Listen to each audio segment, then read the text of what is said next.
ఈ మంట తగ్గట్లేదు కానీ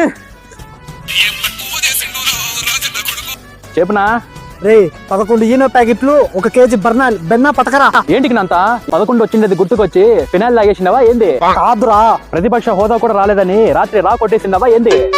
లేదురా, ఎర్రగడ్డ కారంలో 1/2 కేజీ పచ్చిమిరపకాయలు వేసి 1/2 కేజీ కారం పొడి పూసి చింతపండు రసం పిండి బాగా ముత్తం చేసి పెట్టుకుంటే ఎట్టుంటుందో తెలుసా? అట్టుంటది నాకు. ఏదో చూడరానిది ఏదో చూసినట్టున్నావే. చూసినా కూటమి కలవడం వల్లే కదా మన 11కు పడిపోయింది. అది అసెంబ్లీకి కూడా పోకుండా ఉండేది. అది అరగాయించుకోలేక అల్లాడుతుంటే ఈ చంద్రబాబు, పవన్ కళ్యాణ్, శ్రీరామ ఆంజనేయుల రాష్ట్రాన్ని కలిసి పాలిస్తుంటే రగిలిపోతుందా నాకు లోపల. అట్నా ఆ మంట తగ్గాలంటే 11 కాదు 175 కావాలి ఇనో ప్యాకెట్లు, లారీడు కావాలి బర్నాల్లో. పట్టకొచ్చా కూటమి మీద ఏడిసే మన వాళ్ళందరికీ పంచి పెడదాం. మండిన చోటల్లా దండిగా పూసుకుంటారు.